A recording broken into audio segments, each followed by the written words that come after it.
Hello दोस्तों, welcome on nursing life and education. आज हम आपसे डिस्कस करेंगे रिसर्च के हर एक चैप्टर को। ठीक है, आज फर्स्ट चैप्टर डिस्कस करेंगे, आगे second, third, fourth, fifth, six, seven, 8 जो 8 चैप्टर है 8 को 8 लेक्चर के अंदर कंप्लीट करेंगे। ठीक है, कंप्लीट नोट्स मिलेगा आपको, कंप्लीट एक्सप्लेनेशन के साथ मिलेगा। ठीक है, और अगर आप चैनल पर नए हो तो इसको सब्सक्राइब कीजिए, वीडियो अच्छा लगे तो लाइक कीजिए। ठीक है, तो चलते हैं, आज का फर्स्ट चैप्टर कंप्लीट करते हैं। तो दोस्तों स्टार्ट करते हैं यूनिट फर्स्ट, रिसर्च को 2 वर्ड्स में अपन तोड़ेंगे, री और सर्च। ठीक है, री का मतलब होता है अगेन और सर्च का मतलब होता है फाइंड आउट। ठीक है, मतलब कि again find out. Okay, research क्या होती है? सिस्टमेटिक और ऑर्डरली प्रोसेस होती है। Expand growth of any professions research कहलाता है। ठीक है, रिसर्च क्या होती है? Research is define as a systematic and scientific process. एक सिस्टमेटिक होती है और एक साइंटिफिक प्रोसेस होती है टू आंसर द क्वेश्चंस। ये आपको ये ध्यान रखना है कि साइंटिफिक सिस्टमेटिक प्रोसेस होती है और आंसर टू क्वेश्चंस, लेकिन हमारा जो भी क्वेश्चंस होती है, हमारी जो भी प्रॉब्लम्स होती है, उसका क्या देती है? आंसर देती है। Okay, and relations between facts और जो भी वेरिएबल्स हैं उनके बीच में क्या देती है? एक रिलेशन प्रोवाइड करवाती है। ओके, फिर आती है research is a systematic method of. अब देखिए सेकंड डेफिनेशन अपन देखते हैं कि research is a systematic method होता है जो हमें क्या क्या करवाता है? एक्सप्लोरिंग। एक्सप्लोरिंग का मतलब होता है कि कोई भी चीज़ को एक्सप्लोर करना, जैसे कि कोई छोटी चीज़ है उसको बड़े पैमाने पर हम उसको देखना, एक्सप्लोरिंग करवाता है। डिस्क्राइबिंग कराता है, मतलब कि उसको डिस्क्राइब नॉलेज उसके बारे में प्रोवाइड करवाता है हमें। ठीक है, एक्सप्लेनिंग उसको क्या करता है? एक्सप्लेन करता है। रिलेटिंग उसको रिलेट करता है। ठीक है, मतलब कि 2 वेरिएबल्स के बीच में क्या करता है? रिलेशन एस्टैब्लिश करता है। ओके, फिर आता है नर्सिंग रिसर्च क्या होता है। देखिए ये क्वेश्चन पूछा गया कि रिसर्च क्या है, नर्सिंग रिसर्च क्या है, तो उसके हिसाब से यहाँ आपके नोट्स बनाया गया है। ठीक है, तो अपन देखते हैं nursing research is a scientific, systematic and orderly process होती है। क्या होती है? सेम सी चीज़ आपको ध्यान रखनी है कि सिस्टमेटिक होती है, साइंटिफिक होती है और ऑर्डरली प्रोसेस होती है। क्या रिसर्च क्या है? साइंटिफिक है, सिस्टमेटिक है और ऑर्डरली प्रोसेस है। To find out solution for the problems, जो किसके लिए होती है? फाइंड आउट करना, मतलब कि खोजना किसको? प्रॉब्लम के सोल्यूशन को। ठीक है, solution for problem. Concern the nursing. ठीक है, कंसर्न का मतलब होता है इंक्लूड टू नर्सिंग के। Generating and referring the nursing knowledge to improve quality of nursing care, nursing education और नर्सिंग एडमिनिस्ट्रेटिव। मतलब कि जो हमारे generating and referring the nursing knowledge है उसको क्या करना होता है? इंप्रूव करना होता है। Improve quality of nursing care. देखिए नर्सिंग रिसर्च का मतलब कहाँ होता है, कहाँ यूज करेंगे अपन? जो भी हम नर्सिंग केयर उसको प्रोवाइड कर रहे हैं तो उसका इंप्रूवमेंट होना चाहिए। नर्सिंग एजुकेशन है उसका इंप्रूवमेंट होना चाहिए और नर्सिंग जो एडमिनिस्ट्रेटिव होता है ना उसका क्या होना चाहिए? इंप्रूवमेंट होना चाहिए। एडमिनिस्ट्रेटिव का मतलब होता है जैसे कि हमारी यूनिवर्सिटी है तो यूनिवर्सिटी हमारे लिए क्या करती है? इंफ्रास्ट्रक्चर्स वगैरह ये क्या होती है? एस्टैब्लिश करती है। ठीक है, हमारे एग्जाम्स वगैरह कंडक्ट कराती है और एग्जाम के बाद में हमें डिप्लोमा या जो भी हमारी डिग्री वगैरह होती है वो हमें प्रोवाइड कराती है। ठीक है, तो उसको क्या करती है? इंप्रूवमेंट करवाता है। फिर आता है एक डेफिनेशन और देख लेते हैं, ये बोल दीजिए कि आपकी बहुत आगे भी हेल्पफुल रहेगी, इसको तो आप अच्छे से आप याद कर लेना। ठीक है, आईएनसी की जो डेफिनेशन है वो कब आई थी? 1986 में आई थी। Nursing research is a way of identify new knowledge. देखिए नर्सिंग रिसर्च क्या होता है? एक रास्ता होता है, किसके लिए होता है? आइडेंटिफाई न्यू नॉलेज, मतलब कि आइडेंटिफाई करना न्यू नॉलेज के अंदर। ठीक है, हमारी जो नर्सिंग है उसके अंदर हम न्यू नॉलेज को आइडेंटिफाई करेंगे। ठीक है, सेकंड है इंप्रूव द प्रोफेशनल एजुकेशन, और इंप्रूव करना प्रोफेशनल जो भी हमारी एजुकेशन है उसको क्या करना? इंप्रूव करना। ठीक है, 2 चीज़ें अभी तक पढ़ी, आइडेंटिफाई न्यू नॉलेज। ठीक है, मतलब कि जो भी न्यू नॉलेज को क्या करना? आइडेंटिफाई करना, और इंप्रूव करना प्रोफेशनल एजुकेशन, जो भी हमारा प्रोफेशन है उसको क्या करना? इंप्रूव करना। तीसरा रिफाइन ऑलरेडी एग्जिस्टिंग नॉलेज, जो मतलब कि पहले से उपस्थित नॉलेज है उसको क्या करना? रिफाइन करना। ठीक है, रिफाइन का मतलब होता है अगेन से उसके ऊपर वर्क करके उसकी अगर कुछ खामियां हैं तो उसको क्या करना है? दूर करना। रिफाइन का मतलब होता है फिल्टर करना वापस से। अब चलते हैं need and purpose of the nursing research, मतलब कि नीड क्या है, पर्पज क्या है नर्सिंग रिसर्च के। फर्स्ट है जो अभी अपन ने डेफिनेशन में पढ़ा था वही सेम चीज़ यहाँ पे चिपकानी है। ठीक है, जैसे refining the existing body of knowledge, मतलब कि जो पहले से उपस्थित नॉलेज है उसको क्या करना? रिफाइन करना, शुद्धिकरण, फिल्टर करना है उसको वापस से। Expanding the body of knowledge, अब हमारी जो भी नॉलेज है उसको क्या करना? बढ़ाना है। Establish the care and effect relationship, मतलब कि कॉज एंड इफेक्ट रिलेशनशिप, मतलब कि एस्टेब्लिश करना है कॉज एंड इफेक्ट रिलेशनशिप को। फिर करना है explore the relationship between the 2 phenomena या 2 वेरिएबल्स के बीच में क्या करना? रिलेशनशिप को एस्टैब्लिश करना। ठीक है, exploring the relationship between the 2 फिनोमेनास। ठीक है, फिर आता है प्रोवाइड करवाती है एविडेंस बेस्ड प्रैक्टिस, हमें क्या प्रोवाइड करवाती है? एविडेंस बेस्ड प्रैक्टिस प्रोवाइड करवाती है। ठीक है, और to find the solution of the problem, और सबसे इंपॉर्टेंट है कि हमें क्या करवाती है? हमारे जो भी प्रॉब्लम्स है उसका सॉल्यूशन प्रोवाइड करवाती है। ओके, अब आगे चलते हैं इसके कैरेक्टरिस्टिक्स देखिए एक गुड रिसर्च के कैरेक्टरिस्टिक्स क्या होते हैं। ठीक है, ऑर्डरली एंड सिस्टमेटिक होनी चाहिए। कैसी होनी चाहिए? ऑर्डरली एंड सिस्टमेटिक होनी चाहिए। ऑर्डरली होनी चाहिए, सिस्टमेटिक होनी चाहिए। ठीक है, based on the current professional issues, जो भी हमारे प्रोफेशनल इशूज चल रहे हैं उनके बेसिस पे होनी चाहिए। ठीक है, एक मिनट।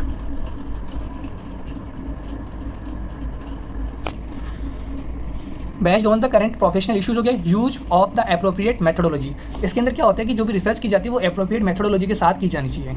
ठीक है, फिर आता है फिक्स्ड पर्पस होता है। इसके अंदर क्या होता है, जो भी पर्पस है हमारी रिसर्च के वो क्या होनी चाहिए, फिक्स्ड होनी चाहिए, ठीक है। और emphasize to develop, refine and expanding knowledge.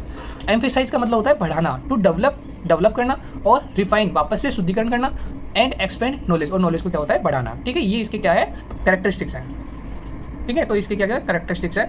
और finding solution of the problems, और हमारी जो भी प्रॉब्लम्स है उसका क्या करना, फाइंड करना सॉल्यूशन को, ठीक है। फिर आइडेंटिफाई द न्यू नॉलेज, ठीक है, ये सब वही है, ठीक है। Improve the professional knowledge, improve the professional हो गया, आइडेंटिफाई द न्यू नॉलेज हो गया। तो ये चीज़ें आप इसके अंदर कैरेक्टरिस्टिक्स के अंदर आप लिख सकते हो, खुद से भी लिख सकते हो, ठीक है। अदर मैं आपको बता देता हूँ, एक बार इनको पढ़ लेना, ठीक है। एक्सपेंसेस प्रोफेशनल नॉलेज, मतलब कि जो भी हमारी प्रोफेशनल नॉलेज उसको क्या करना, एक्सपेंस करना, बढ़ाना। Testing and developing the theories, और जो भी थ्योरीज वगैरह है उसको डेवलप करना और टेस्ट करना, टेस्ट करके उसको डेवलप करना, ओके। फिर होता है conducting and the representative samples, conduct करना, कंडक्टिंग ऑन रिप्रेजेंटेटिव सैंपल्स, जो कि हमारे सैंपल्स है, रिप्रेजेंटेटिव सैंपल्स, उनको क्या करना, कंडक्ट करना। कलेक्टिंग फर्स्ट हैंड इन्फॉर्मेशन, और जो फर्स्ट हैंड इन्फॉर्मेशन उनको क्या करना, कलेक्ट करना। फिर आता है valid and reliable data collection, ठीक है। ये इसके कैरेक्टरिस्टिक्स होते हैं। रिसर्च में क्या करते हैं हम, वैलिड और रिलायबल डाटा को क्या करते हैं, कलेक्ट करते हैं। फिर केयरफुली रिकॉर्डेड एंड रिपोर्टेड, जो भी हमने अभी तक रिसर्च में पढ़ा है उसको क्या करना, मतलब कि जो भी रिसर्च कर रहे हैं उसको केयरफुली हमें अच्छे से रिकॉर्ड भी करना और रिपोर्ट बनानी है उसकी, ठीक है। रिसर्चर्स मोटिवेशंस एंड इंटरेस्ट, मतलब कि जो भी हमारा रिसर्चर है उसका क्या होना चाहिए, खुद का सेल्फ मोटिवेशन होना चाहिए और इंटरेस्ट होना चाहिए उस रिसर्च को करने के लिए। तो ये क्या है, इसके कैरेक्टरिस्टिक्स हैं। फिर आता है steps of the research nursing process, मतलब कि जो भी नर्सिंग प्रोसेस है उसकी, मतलब रिसर्च की जो नर्सिंग प्रोसेस है उसकी स्टेप्स क्या क्या होना चाहिए। फर्स्ट स्टेप है select the topic and identify the research problem. देखिए ये इसकी बजाय मैं आपको एक चीज़ बता देता हूँ जो आपके हमेशा काम आएगी, ठीक है। ये क्वालिटेटिव जो रिसर्च प्रोसेस है इसको आप अच्छे से पढ़ लीजिए। ये स्टेप्स के अंदर आपको पूछेंगे कि नर्सिंग प्रोसेस की स्टेप्स बताइए, तो आपको ये क्वेश्चन का आंसर करके आना चाहिए। 7 स्टार मार्क है, इसको अच्छे से पढ़ के जाना, क्योंकि ये क्वेश्चन है ना स्टेप्स पूछने लगा, ठीक है। और 8 नंबर का क्वेश्चन आ सकता है, 6 का आ सकता है, 4 का आ सकता है, ठीक है। जिस प्रकार से आए उस प्रकार से आपको आंसर करना है इसका। अगर 8 नंबर का आता है तो इनको एक्सप्लेन भी करना पड़ेगा, तो मैं आपको स्टेप्स बता देता हूँ। देखिए कोई भी अगर रिसर्च करते हैं तो हमें क्या सामना करना पड़ता है, हमें क्या क्या चीज़ों की नीड रहती है, वो चीज़ मैं आज आपसे डिस्कस करता हूँ, ठीक है। फर्स्ट होता है कि हमारे पास कोई प्रॉब्लम होनी चाहिए। प्रॉब्लम बोले तो जैसे कि हमें जिस चीज़ पे रिसर्च करनी है उसकी क्या होनी चाहिए, प्रॉब्लम होनी चाहिए, प्रॉब्लम स्टेटमेंट होना चाहिए हमारे पास, गॉट इट। उसके बाद में हम ऑब्जेक्टिव्स डिसाइड करेंगे, भाई ये रिसर्च इस टॉपिक पे कर रहा हूँ मैं, तो इसका ऑब्जेक्टिव क्या है, मतलब कि इसको करने के बाद मुझे क्या मिलेगा, तो ये हो गया उसके ऑब्जेक्टिव्स, ठीक है। फिर क्या करना है, मैं review of literature. Review of literature का मतलब होता है कि हमें इस जिस टॉपिक पे मैं रिसर्च कर रहा हूँ उससे पहले कितनी रिसर्च हो चुकी है, तो उनका मुझे ध्यान होना चाहिए कि मैं कहीं वापस से रिपीटेशन तो नहीं कर दूँ उस रिसर्च को, पहले से रिसर्च हो चुकी है उसी को मैं वापस से कर दूँ, तो ऐसा भी नहीं होना चाहिए, ठीक है। सेकंड, आपको पता चलेगा कि हमें कौन सी मेथोडोलॉजी यूज़ करनी चाहिए, कहाँ से सैंपल कलेक्ट करना चाहिए, कौन सी पॉपुलेशन होनी चाहिए हमारी, कौन सी रिसर्च डिजाइन होनी चाहिए, ओके। तो ये सारी चीज़ें पता चलेगी। और साथ में ही आपको जैसे कि डाटा कलेक्शन किससे करना है, एनालिसिस किससे करना है, इंटरप्रिटेशन किससे करना है, ठीक है। तो इनका भी आपको आइडिया किससे मिलेगा, रिव्यू ऑफ लिटरेचर से मिलेगा, ठीक है। फिर डेवलपिंग द कंसेप्चुअल फ्रेमवर्क। जब रिव्यू ऑफ लिटरेचर ले लिया फिर हमें एक फ्रेम बनाना पड़ेगा कि यार इसके बाद में ये आई थी थ्योरी, इसके बाद में ये थ्योरी आई थी, इसके बाद में ये थ्योरी आई थी, ठीक है, लिटरेचर आए थे, ठीक है। फिर उनको एक सिस्टमेटिक वे में आपको रखना होगा, तो इसका कंसेप्चुअल फ्रेमवर्क तैयार करना है। फिर हम फॉर्मुलेट करेंगे हाइपोथेसिस और अजम्पशन, जो कि हमें रिव्यू ऑफ लिटरेचर मिल गया तो उसके बेसिस पे हम हाइपोथेसिस बनाएंगे कि यार इस मतलब कि साइंटिस्ट ने या इस रिसर्चर ने ये रिसर्च की तो उसका रिजल्ट ये आया, तो मैं ये रिसर्च ऐसे करूँगा तो मेरा रिजल्ट ये आ सकता है, ठीक है। तो मतलब कि एक हाइपोथेसिस बनाएंगे, ठीक है, और कुछ अजम्पशंस बनाएंगे, ओके। अभी मैं आपसे डिस्कस करूँगा लास्ट में हाइपोथेसिस क्या होती है, अजम्पशन क्या होता है, आप डरिए मत। Select research design and approach, उसके बाद में हमें क्या करना है, रिसर्च डिजाइन को सेलेक्ट करना है। या देखिए रिसर्च डिजाइन या रिसर्च अप्रोच सेम सिमिलर से वर्ड होते हैं, बट इनमें भी डिफरेंस होता है, वो भी मैं आपको डिस्कस करूंगा, और ये पूछा जाता है एग्जाम के अंदर, वो भी मैं आगे डिस्कस करेंगे, ओके। फिर आता है setting the specify the population. अब देखिए अब रिसर्च डिजाइन हमने ले ली, हाइपोथेसिस की, हाइपोथेसिस से हमें एक स्टेटमेंट तैयार हो गया कि हमारी रिसर्च यहाँ से यहाँ तक जाएगी, ठीक है। फिर हम रिसर्च डिजाइन का यूज करेंगे, रिसर्च डिजाइन को फिर एक पॉपुलेशन सेलेक्ट करेंगे, पॉपुलेशन को। ये देखिए हमें कहाँ से पता चल रही है ये रिसर्च डिजाइन पॉपुलेशन, ये हमारे को रिव्यू ऑफ लिटरेचर है ना, यहाँ से पता चलेगी, क्योंकि जो पिछले जो साइंटिस्ट हैं उन्होंने कहा, जो पिछले रिसर्चर्स हैं उन्होंने कहाँ वर्क किया था, किस पॉपुलेशन पर वर्क किया था, तो उस हिसाब से हम कौन सी मेथोडोलॉजी यूज की थे, तो उसके हिसाब से हम सिस्टमेटिक तरीके से चलेंगे। रिसर्च डिजाइन होगी, फिर आएगा सिलेक्ट द पॉपुलेशन, फिर उसके बाद में टूल्स फॉर डाटा कलेक्शन। हमें पॉपुलेशन मिल गई, फिर अब डाटा कलेक्शन करना है, तो उसके लिए हम कौन सा मेथोडोलॉजी यूज करेंगे, टूल्स यूज करेंगे, वो हमें डेवलप करना है, ओके। फिर उसके बाद में एस्टैब्लिश द एथिकल कंसीडरेशंस, ठीक है। ये आपको लाइन याद रहती है तो रख लेना, बाकी एक स्टेप छोड़ भी दोगे तो कोई फर्क नहीं पड़ेगा, ठीक है। फिर उसके बाद conduct the pilot study. Pilot study के बारे में आपको पहले से पता होगा या नहीं पता है तो मैं बता दूंगा, एक लेक्चर है, 4 नंबर का क्वेश्चन भी आता है, तो आगे मैं आपसे डिस्कस करूंगा, ठीक है। छोटे लेवल पर स्टडी की जाती है, उसके कुछ स्पेसिफिक कैरेक्टरिस्टिक्स होते हैं, जैसे 10% पे करनी होती है, और अलग एरिया में करनी होती है, जहाँ पे रियल हमारी स्टडी करती है वहाँ पे नहीं करना होता है, दूसरे लोकेशन पे करनी होती है, ठीक है। और जो पॉपुलेशन हमने रियल जो हमारी एक्चुअल रिसर्च है उसमें जो पॉपुलेशन हम ले रहे हैं वो हम इस रिसर्च के अंदर नहीं लेंगे, तो ऐसे कुछ कैरेक्टरिस्टिक्स हैं, तो आगे अच्छे से डिटेल से आपको डिस्कस करूँगा मैं। फिर आता है सैंपल सिलेक्शन। फिर हम देखिए पायलट स्टडी के पायलट स्टडी से हमें पता चल गया कि सैंपल सिलेक्शन कैसे करना है, ठीक है। फिर डाटा कलेक्शन करेंगे अपन, डाटा कलेक्शन के बाद में हम क्या करेंगे, प्रायर डाटा फॉर एनालिसिस। देखिए इसको ऐसे याद रखना, डाटा कलेक्शन करेंगे, फिर एनालिसिस करेंगे, फिर इंटरप्रिटेशन करेंगे, फिर डिसएमिनेशन करेंगे। डिसएमिनेशन का मतलब होता है कि डिस्ट्रीब्यूट करना, ठीक है। जो भी हमारी रिसर्च है वो जो भी मतलब कि जो पहले से एक एक्सपर्ट रिसर्चर होते हैं ना, उन तक हम उस रिसर्च को पहुंचाएंगे कि हमने ये रिसर्च की है, ये आप देखिए सही है कि नहीं है, ठीक है। तो इसका इससे पता लगेगा। ओके, तो ये हो गई स्टेप्स। तो इनको एक बार अच्छे से आप देख लीजिए, स्क्रीनशॉट मार लीजिए, मैं बता देता हूँ। फिर भी पहले हमारे पास क्या आएगी, रिसर्च प्रॉब्लम आएगी।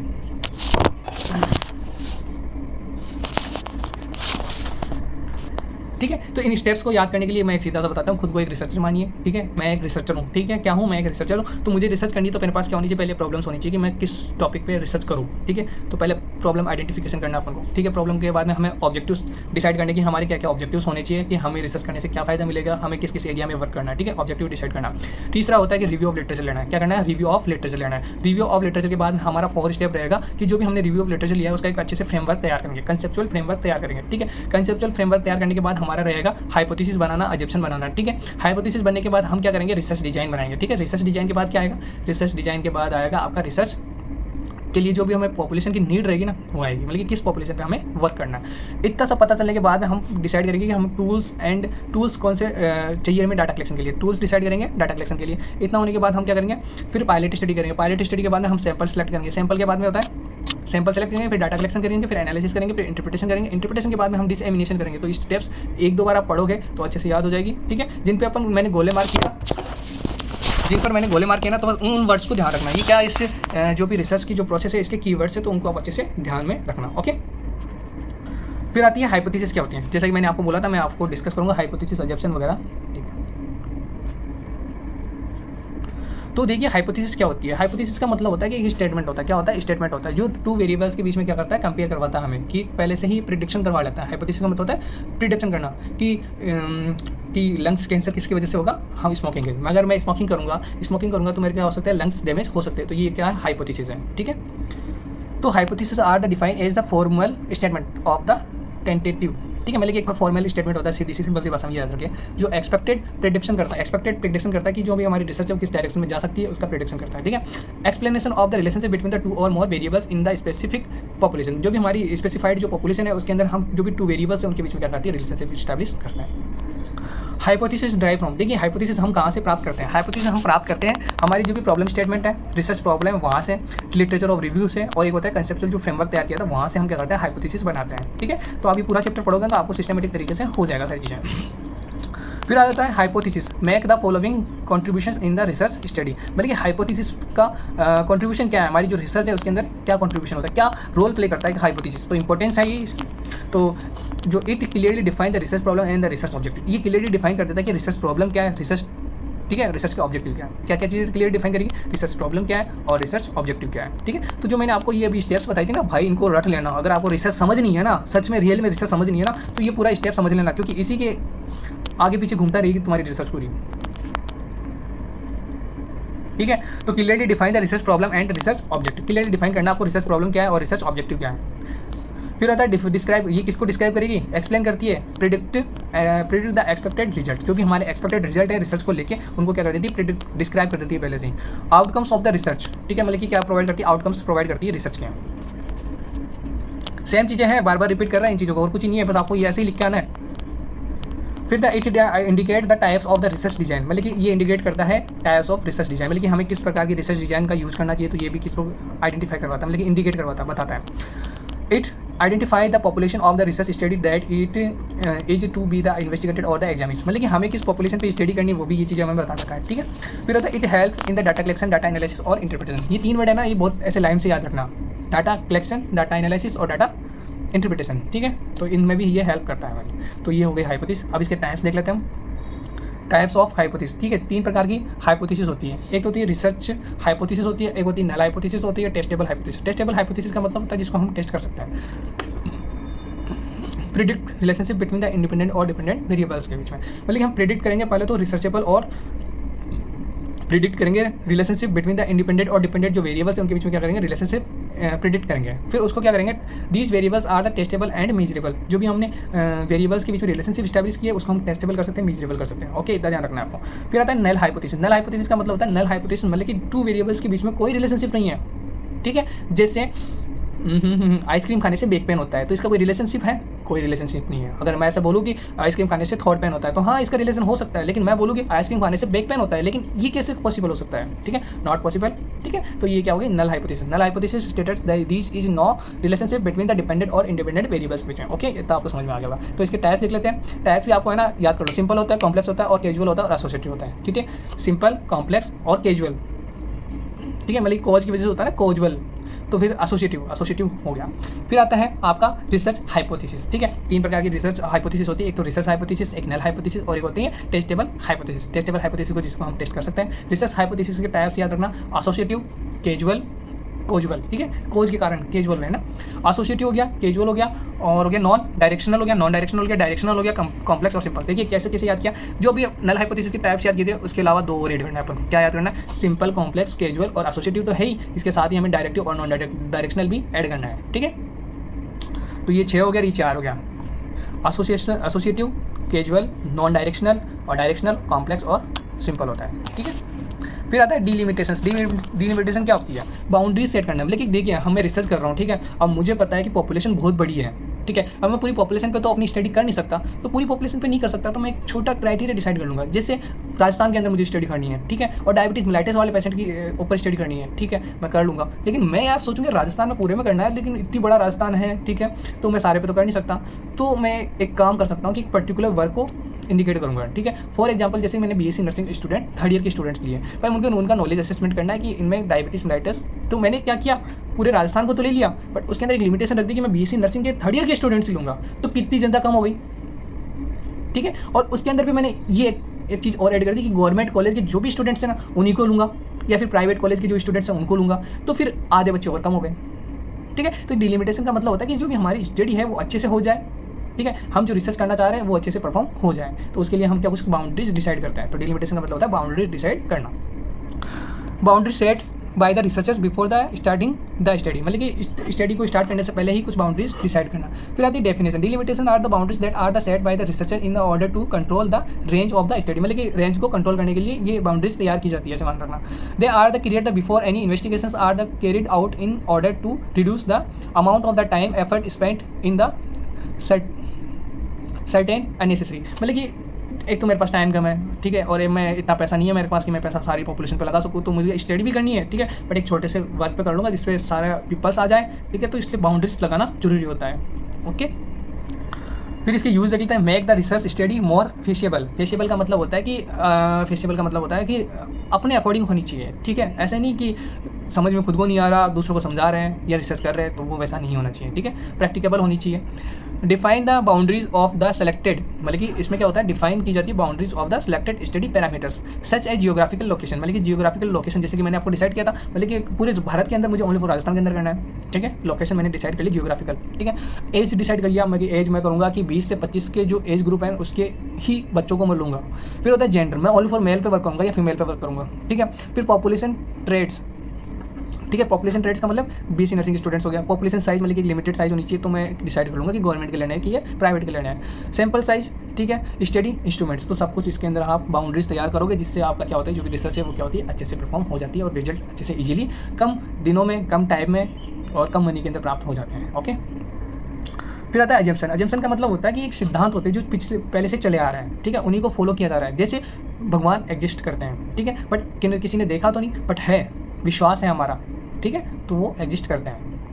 अभी जैसे कि एग्जांपल्स दिया हुआ कि ये एक पर्सन है, इसको क्या दिख रहा है, 9 दिख रहा है, और एक को क्या दिख रहा है, 6 दिख रहा है, ठीक है, तो 9 और 6, अब देख लिए, देखने वाले का नजरिया है, मेरे को 9 दिख रहा है, आपको 6 दिख रहा है, ठीक है, तो इस प्रकार से एजम्पशन है। तो assumptions are the basically beliefs होते हैं, हमारे क्या होता है, विश्वास होता है, आइडियाज़ होते हैं that we hold to be true, और जो क्या होते हैं, सत्य होते हैं, जिनको कोई जुटलाया नहीं जा सकता। लेकिन इन पे ना आप ध्यान रखना, एक चीज़ और ऐड करना इसके अंदर है, इसके अंदर side often no evidence and are not the statically tested in the research, मतलब कि जो हमारी इनको हम टेस्ट नहीं कर सकते हैं, ठीक है, इनका कोई एविडेंस नहीं है, हमारे पास कोई एविडेंस नहीं है और वो इनको टेस्टेड नहीं कर सकते, मतलब कि स्टैटिस्टिकल मतलब कि हमारी जो भी स्टैटिक्स पढ़ेंगे ना उसके द्वारा भी हम इनको टेस्ट नहीं कर सकते हैं। डेफिनेशन देखते हैं। Assumptions are the principles those are the accepted as beliefs true based on logical और रीजन्स होते हैं। मतलब जो भी हमारे एजम्पशन है, उनकी जो प्रिंसिपल्स है वो एक्सेप्टेड है, किसके द्वारा होते हैं? ट्रू बेस्ड, उनका कोई ट्रू बेस्ड है, और लॉजिक है, ऑन लॉजिक पे, ठीक है, और रिसर्च रीजन्स हैं, उनके कुछ रीजन्स हैं, ठीक है, बट विदाउट प्रूफ और वेरिफिकेशन के।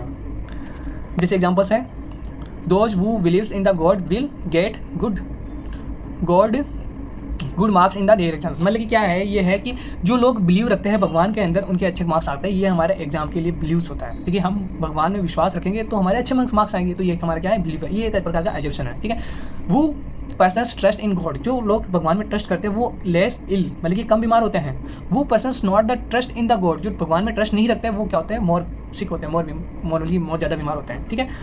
आई होप ये आपको समझ में आया होगा। दोस्तों मैं आपको एक चीज़ बता देता हूँ, बीएससी नर्सिंग का जो रिसर्च का 4th ईयर का सब्जेक्ट है, हर एक लेक्चर एक चैप्टर का रहेगा, ठीक है। आपको डरने की जरूरत नहीं है। आप सोचोगे कि यार ये टॉपिक छूट गया, ये रह गया, कुछ भी नहीं छूटेगा। मैं कंप्लीट नोट्स प्रोवाइड कराऊंगा, कंप्लीट एक्सप्लेन करूंगा, हर एक चीज़ एक्सप्लेन करूंगा।